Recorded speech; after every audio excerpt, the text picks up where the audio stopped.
Mesdames et messieurs, bienvenue dans Canopée. Dans ce numéro, nous allons traiter essentiellement des questions liées au rôle des acteurs non étatiques dans la mise en œuvre des ODD, entendez par là objectifs de développement durable et surtout dans la lutte contre les changements climatiques. Pour en parler d'ailleurs, nous avons notre invité, Monsieur Fabrice Tchongo, lui qui est coordonnateur du ROSEVAC.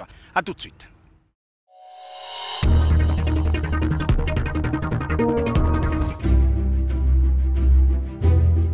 En 2015, on a adopté les ODD. À partir de 2016, il fallait maintenant aligner le PSGE, donc le plan stratégique Gabon émergent, aux nouveaux objectifs, aux ODD. Donc il y avait ce qu'on appelait un alignement. Donc on a aligné le plan stratégique Gabon émergent aux 17 objectifs de développement durable. Donc c'est maintenant un tout. Parce que ces objectifs-là orientent les politiques de développement au niveau national. Le système des Nations Unies, dans leurs recommandations, ils ont invité aux acteurs qui sont chargés de mettre en œuvre la politique nationale pour atteindre les objectifs de développement durable, de sensibiliser, d'informer les communautés, d'informer les populations, notamment les jeunes. Pourquoi? Parce qu'on ne peut pas définir un développement sans les populations. Il y a combien d'indicateurs de développement durable? Oui. Il y a combien d'indicateurs? 193. 193. Quelqu'un d'autre? 7 indicateurs. 7 indicateurs. Ok. Donc il y a un autre qui a une réponse. Venez. Donc il y a 4 indicateurs. Il y a 4 indicateurs. Ce n'est pas la bonne réponse. Ok.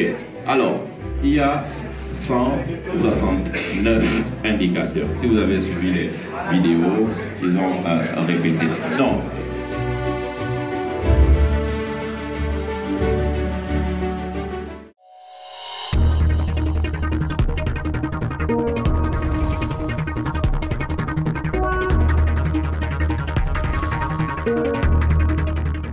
En face de moi, j'ai mon invité, Fabrice Tchongo, qui lui est le coordonnateur du ROSEVAC. Fabrice, bonjour. Bonjour, merci à l'émission Canopée d'avoir bien voulu nous inviter pour traiter des questions environnementales, des questions écologiques et des changements climatiques, des questions qui nous passionnent. C'est notre engagement depuis pas mal d'années, oui. Donc c'est un plaisir d'être dans votre émission. Alors, je replante le décor, je vais me permettre encore de redonner la thématique. Nous allons parler, du rôle des acteurs non étatiques dans la mise en œuvre des ODD. On entend par là objectifs de développement durable et dont la lutte contre les changements climatiques, c'est notre thématique. Premièrement, j'aimerais d'abord m'appesantir un peu sur l'acteur non étatique que vous êtes, si on peut définir avec exactitude, c'est quoi un acteur non étatique? Bien, avant que de répondre à cette question, je voulais d'abord me présenter. Je suis Monsieur Fabrice Tchongo. Je suis le coordonnateur national de l'Alliance panafricaine pour la justice climatique, mais je suis également coordonnateur sous-régional du réseau des organisations de la société civile pour l'économie verte en Afrique centrale, en abrégé ROSEVAC. Donc, comme je disais tantôt, le ROSEVAC est une organisation sous-régionale, une instance de la CEAC qui est spécialisée dans l'accélération de l'économie verte. Donc on travaille beaucoup sur l'économie verte, sur le développement durable au niveau communautaire, au niveau institutionnel. Et aujourd'hui, nous allons traiter effectivement du rôle des acteurs non étatiques. Un acteur non étatique, c'est comme son nom l'indique, c'est un acteur qui n'appartient pas, dont les actions, les activités ne relèvent pas de l'État. Et aujourd'hui, lorsqu'on parle des acteurs non étatiques, on fait directement allusion à un membre d'une organisation de la société civile, donc une ONG, une association, une fondation, une mutuelle, une coopérative, une trust. Tu vois, ça c'est des acteurs non étatiques de la société civile. Mais nous avons également des acteurs non étatiques du secteur privé, donc des entreprises du secteur privé. Nous avons aussi des acteurs non étatiques qui relèvent des organisations partenaires au développement, qui peut être des organisations du système des Nations Unies, ça peut être des banques, ça peut être également des organisations internationales. Donc voici un peu les missions des acteurs non étatiques. Je pense que nous allons revenir tout à l'heure pour aller un peu plus en détail. D'accord. Et si on essaie un peu d'établir, parce qu'on a envie de comprendre le lien qu'il y a entre acteurs non étatiques, mais également sur la question des objectifs de développement durable, donc les ODD. Quel lien? Ben écoutez, dans tout le cheminement, depuis les années 70 à 2015, il faut dire que les acteurs non étatiques ont joué un rôle fondamental. Vraiment fondamental. Nous avons eu des associations depuis les années 70 qui n'ont pas arrêté de mener des campagnes, des marches de sensibilisation, qui ont interpellé les gouvernants pour essayer de revoir notre modèle économique, qui ont tiré des sonnettes d'alerte pour interpeller les gouvernants quant au modèle économique qui avait été mis en place, qui était focalisé que sur la croissance. Ils ont dit attention, la croissance, c'est bien de chercher la viabilité économique, mais il y a des leviers qui manquent. Les populations ne sont pas suffisamment prises en compte, les écosystèmes ne sont pas suffisamment pris en compte. Donc tout au long de la mise en place du principe de développement durable, les acteurs non étatiques ont joué ont joué un rôle important, et ce rôle-là a été constaté au niveau des plaidoyers, au niveau de l'interpellation, au niveau des gouvernants. Ils ont mené pas mal d'études, ils ont mené pas mal des activités de sensibilisation au niveau communautaire pour aujourd'hui implémenter ce qu'on a appelé depuis 2015, depuis septembre 2015, le programme Transformer le monde, donc à l'horizon 2030, qui est un programme qui met en place ce qu'on appelle les objectifs de développement durable. Les objectifs de développement durable sont 17 objectifs, dont il y a par exemple le premier objectif qui vise à lutter contre la pauvreté dans le monde, le deuxième objectif à lutter contre la faim, le troisième objectif autour de la santé, le quatrième objectif autour de l'éducation, le cinquième autour de la promotion de la femme, la promotion du genre, et on peut aller jusqu'à l'objectif 13 qui vise à lutter contre les changements climatiques, l'objectif 17 par exemple qui vise à lutter contre, qui vise à promouvoir les partenariats responsables. Donc aujourd'hui, ce qu'il faut comprendre, c'est que le développement durable, c'est un développement qui vise à maintenir les intérêts des générations présentes, des générations actuelles, sans compromettre l'avenir des générations futures. Donc ça, c'est un développement qui est mis en place autour de 3 piliers importants. Donc il y a le pilier de l'écologie, donc l'écologie responsable, il y a le pilier de l'économie viable et il y a le pilier du social équitable. Donc ce sont les 3 piliers combinés qui forment ce qu'on appelle aujourd'hui le développement durable. Donc les actions qu'on doit mener, qu'on soit un acteur étatique ou un acteur non étatique, doivent viser à promouvoir ces principes de développement durable qui prend en compte les intérêts de toutes les communautés. L'intérêt de l'homme, du point de vue économique, il faut qu'il y ait un modèle économique structurant. Lorsque je me lance dans une activité, il faut que ça génère des bénéfices, mais il faut que les bénéfices que ça génère ne perturbent pas l'environnement et que les bénéfices que ça génère profitent à moi et à la communauté qui m'entoure. D'accord. De toute façon, nous allons revenir sur les différentes actions menées par les organisations, notamment le RECEVA que vous représentez si bien. Alors, est-ce qu'il y a une possibilité de catégoriser justement ces acteurs non étatiques? Ben, c'est ce que je disais tantôt. Nous avons les organisations de la société civile, qui sont un groupe constitué, qui fait partie des acteurs non étatiques. Nous avons de l'autre côté des organisations du secteur privé. Vous avez par exemple au Gabon, on a le patronat, vous voyez, il y a des grands groupements des ONG du secteur privé. Nous avons par exemple des associations, par exemple dans le secteur forestier, comme l'UFIGA, et là je salue Madame Van de Ven. Nous avons aussi, à côté de ça, les partenaires au développement, qui sont des acteurs non étatiques. On a par exemple le système des Nations Unies, on a également des organisations internationales, des ONG internationales. Donc tout cela ont des actions spécifiques. Nous, les ONG, c'est la sensibilisation, l'information, le renforcement des capacités, la formation. On met en place des études, on influence les politiques gouvernementales, on travaille sur les institutions de gouvernance aujourd'hui. Donc voilà un peu les activités propres aux acteurs de la société civile. Sinon, les différentes catégories de chaque organisation. Et maintenant, au niveau du secteur privé, là, on parle de la responsabilité sociétale des entreprises. Donc, le secteur privé met en évidence des actions de la RSE qui visent à promouvoir le développement durable au sein de l'entreprise et à l'extérieur de l'entreprise. Donc, vous allez constater aujourd'hui qu'il y a par exemple une entreprise du secteur privé que vous allez retrouver en train de rénover une école. Vous allez voir une entreprise du secteur privé que vous allez voir en train de lancer un projet qui vise à promouvoir ou à protéger l'environnement. Vous allez voir une entreprise du secteur privé que vous allez voir aller soutenir, par exemple, un orphelinat ou un hôpital. Donc c'est pour vous dire qu'aujourd'hui, le développement durable n'est plus qu'une question des politiques ou des ONG. Le secteur privé joue également son rôle. Et à côté de cela, nous avons les partenaires au développement. Et les partenaires au développement, c'est des institutions du système des Nations Unies. Nous avons la FAO qui finance, nous avons la Banque africaine de développement, nous avons le programme des Nations Unies pour le développement qui vise à encadrer, qui vise à structurer, qui vise à mettre en place de manière technique les outils de mise en œuvre de développement durable à côté du gouvernement et à côté des acteurs de la société civile. D'accord, parlons cette fois-ci un peu de la mise en place des stratégies pour la lutte du changement climatique. Bon, les stratégies de mise en place des changements climatiques relèvent d'abord d'une organisation étatique dans un pays. Aujourd'hui, depuis 2015, lors de la COP 21 à Paris, il y a un nouvel instrument de gouvernance qu'on appelle les contributions nationales prévues déterminées. Donc aujourd'hui, il y a près de 190 pays qui ont mis en place ce qu'on appelle les contributions nationales déterminées, là où chaque pays affiche ses ambitions de réduction du taux des émissions de gaz à effet de serre. L'objectif du Gabon, c'est la réduction de 50% de son taux des émissions de gaz à effet de serre. Et tout ça, c'est encadré par le Conseil national climat, la présidence de la République et le ministère en charge du développement durable et de l'environnement. Donc il y a une stratégie nationale climat qui est mise en place. Et l'action de la société civile s'intègre avec cette stratégie nationale de développement du climat. À côté de cela, nous mettons en place ce qu'on appelle des PAF, des petites actions faisables. On va nous retrouver dans le reboisement des mangroves. On va faire le reboisement des mangroves parce qu'on pense que les mangroves sont un écosystème fondamental pour réguler l'écosystème climatique.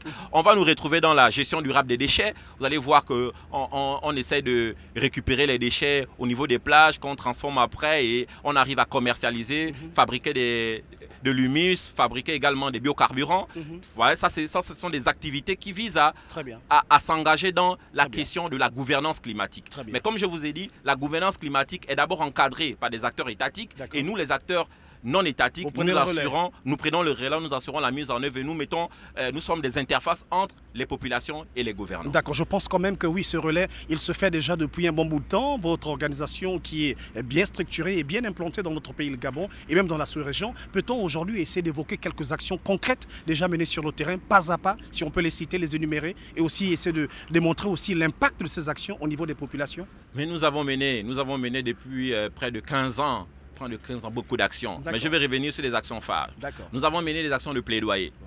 Nous avons mené des actions qui visaient d'abord à la sensibilisation. Nous avons beaucoup interpellé les gouvernants, notamment sur les questions des pollutions. Nous avons pointé du doigt des sociétés d'eau et d'énergie du Gabon. Nous avons douté sur la qualité de l'eau. Et on nous a pris pour des maîtres chanteurs. On n'a pas considéré nos plaidoyers. Donc nous étions obligés de nous retrouver et de réfléchir pour voir comment notre discours pouvait passer. Et nous avons présenté en 2017 un programme, un très bon programme en partenariat avec le ministère de l'économie qu'on a appelé le programme d'évaluation des sites industriels et des services environnementaux, le programme PCIS. Et nous avons été accompagnés par la Banque africaine de développement,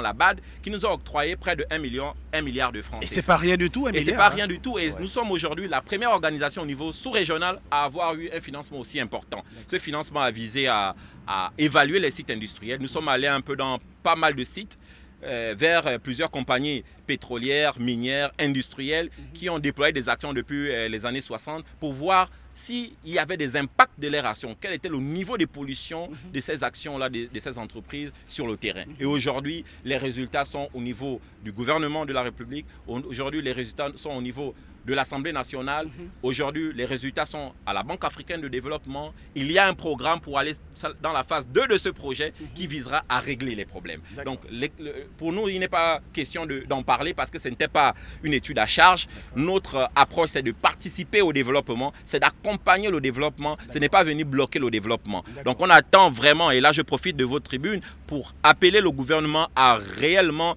mettre sur la table ce dossier et voir qu'est-ce qu'il y a lieu de faire, parce que les populations, il faut le dire, sont effectivement affectées par les questions de pollution et il serait temps aujourd'hui de vraiment résoudre les problèmes que nous avons pu présenter avec des pistes de solutions concrètes. D'accord. Mais comment impliquer les populations aussi pour qu'elles aussi, elles se lancent aussi dans ce combat qui est très important? Comment le faire si les résultats de vos actions restent toujours entre les mains du politique? La promotion de l'économie verte. Voilà pourquoi nous sommes un réseau des organisations de la société civile pour l'économie verte en Afrique centrale. Et nous avons été l'une des organisations les plus pragmatiques sur cette question. Nous avons par exemple aujourd'hui mis en place, et ça c'est le dernier programme, 4 villages agroécologiques. Un au niveau de la Wanyé, un au niveau de Dimina à Mouila, un au niveau du PK55 et un autre à Paris-Bifou. Et si on commençait par définir un village agroécologique, c'est un village qui vise à promouvoir le développement durable et le management environnemental au niveau des villages. Donc vous allez retrouver dans ce village des panneaux solaires. Vous allez retrouver dans ces villages une agriculture climato-compatible, climato-intelligente. Là, on fait de la permaculture, de l'agroécologie, de l'agriculture pacifique. La permaculture, c'est cette forme d'agriculture qui vise à développer les cultures à base des engrais naturels.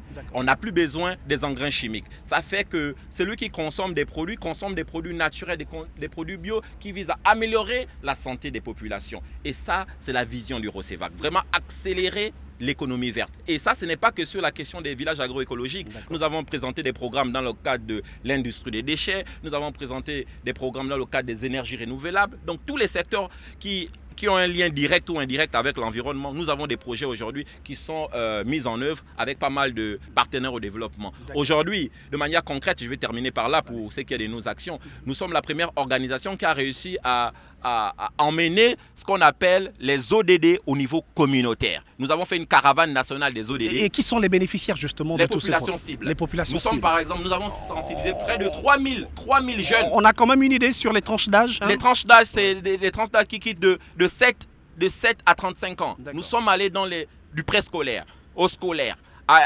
au secondaire, à l'université et même au niveau communautaire pour sensibiliser les jeunes sur le développement durable. Aujourd'hui, je vous l'ai dit tout à l'heure, que nous avons des jeunes qui ont commencé à lancer des entreprises agroécologiques. Nous avons des jeunes qui sont dans le domaine des énergies renouvelables. Nous avons la jeune Tamara qui lance des programmes dans l'agriculture. Aujourd'hui, dans le ROCEVAC, nous avons l'ONG IDRC Africa qui a créé le village à ciel ouvert, l'incubateur à ciel ouvert de Bolokobwe, qui développe un ensemble de formations théorico-pratiques, donc 75% de pratiques, 25% de théories, qui visent à promouvoir une nouvelle classe de jeunes entrepreneurs agricoles. Donc aujourd'hui, le réseau des organisations de la société civile pour l'économie verte en Afrique centrale est une structure de gouvernance qui a été mise en place pour accompagner le développement. Malheureusement, chez nous, on a du mal à soutenir réellement des programmes comme le nôtre. Qui a du mal à soutenir? Qui a du mal à soutenir? Mais les gouvernants ne suivent pas comme on le souhaite.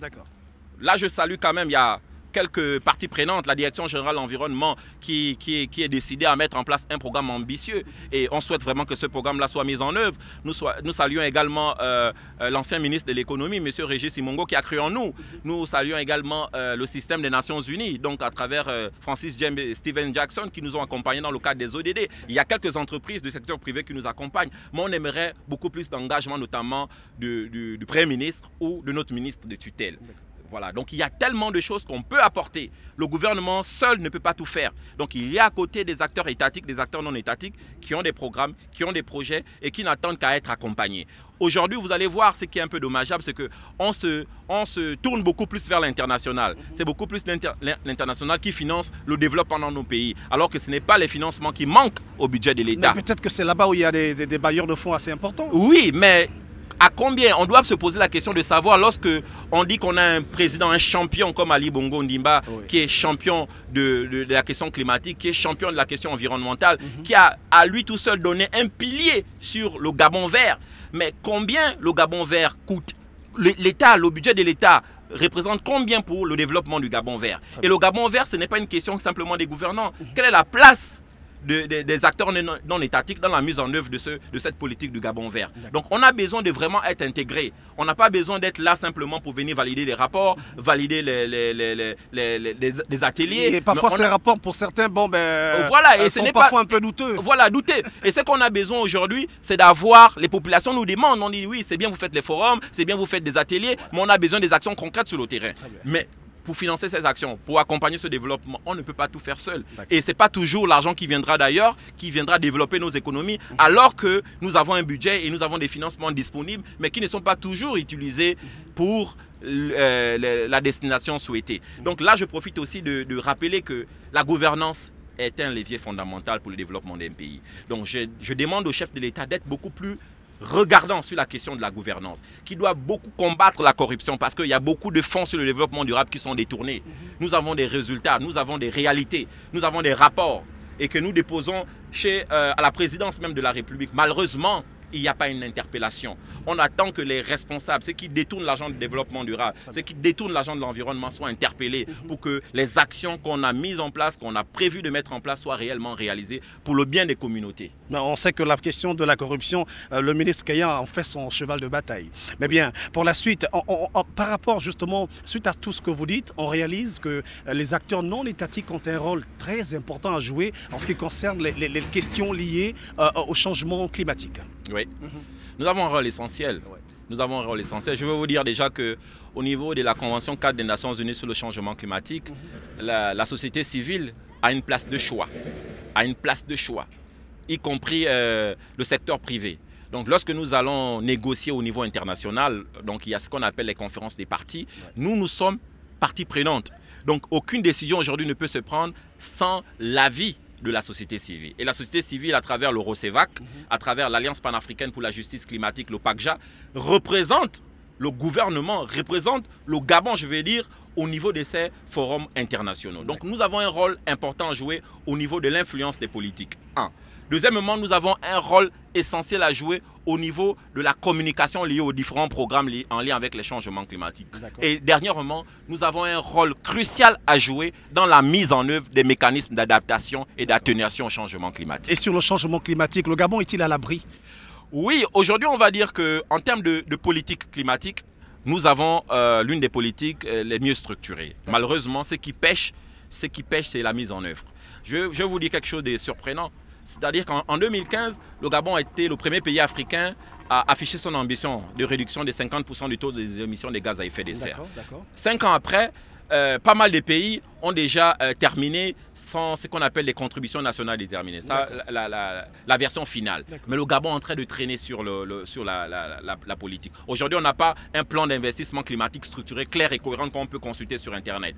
Aujourd'hui, la contribution nationale déterminée, révisée du Gabon est toujours entendue. Et alors que ce n'est pas les budgets qui manquent, il y a des bailleurs qui ont financé, mais on attend toujours ces documents. Mais si ces deux leviers ne sont pas mis en place, ce serait très difficile qu'on arrive à opérationnaliser l'engagement du chef de l'État, l'engagement qui est de réduire de 50% des taux des émissions de gaz à effet de serre, même si la politique est intéressante. Donc il faut aller au-delà de nos ambitions, il faut transformer nos ambitions en ambitions pratiques. Et c'est ce qui nous manque. D'accord. Allez, on va parler cette fois-ci pour justement refermer notre entretien. C'est les défis majeurs qui vous attendent si on parle un peu des perspectives d'avenir. En tant qu'acteur de la société civile aujourd'hui incontournable, c'est que je préconise pour nous l'un des plus gros défis de la société civile gabonaise, c'est le renforcement des capacités. Donc notre travail... À l'endroit de qui? À l'endroit des organisations de la société civile d'abord. Il faut professionnaliser. Si nous avons pu avoir 1 milliard de la Banque africaine de développement, ça veut donc dire que c'est possible. Ça veut dire qu'une organisation de la société civile peut avoir des employés. Nous, aujourd'hui, on a un personnel d'autour de 15 personnes qu'on emploie, et certaines personnes sont assurées même déjà chez nous.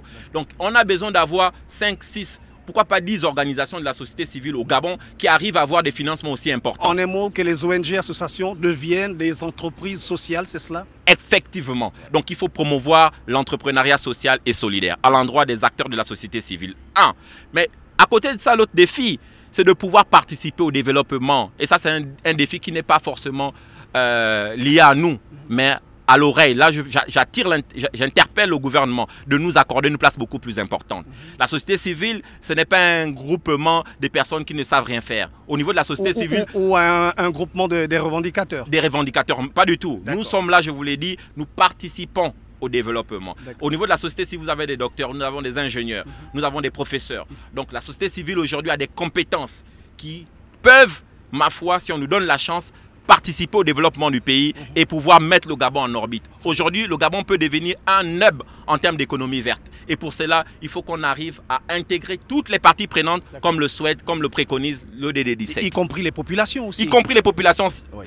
Effectivement, dans la question de dégradation de l'environnement, les populations aussi participent très souvent. Très souvent. Très souvent. Voilà pourquoi nous on fait la promotion de l'ODD 17 qui parle des partenariats responsables. Un partenariat responsable qui doit être un partenariat gagnant-gagnant. Mais pas gagnant-gagnant, mais gagnant-gagnant-gagnant. Gagnant pour le gouvernement, gagnant pour les sociétés civiles et gagnant pour les populations. Merci beaucoup, Monsieur Fabrice Tchongo. C'est moi qui vous remercie. Je remercie l'émission Canopée qui vient d'arriver, mais qui est en train de faire vraiment un très bon travail en matière de gouvernance climatique et en matière de changement climatique. Aujourd'hui, comme vous l'avez constaté, les actions des acteurs non étatiques, les actions des promoteurs de l'environnement ne sont pas suffisamment mises en avant. Je pense que votre émission va pouvoir perdurer dans le temps et dans l'espace pour que nos actions puissent être mises en place. Et nous allons jouer votre rôle pour vous accompagner afin que le développement durable au Gabon soit une réalité et que la vision du chef de l'État dans le pôle Gabon vert soit concrétisée. Je vous remercie. Merci beaucoup. Ainsi se referme ce magazine Canopée, mesdames et messieurs. Nous vous donnons rendez-vous très prochainement, sinon très bientôt, sur votre chaîne de télévision Gabon Culture. Merci et au revoir.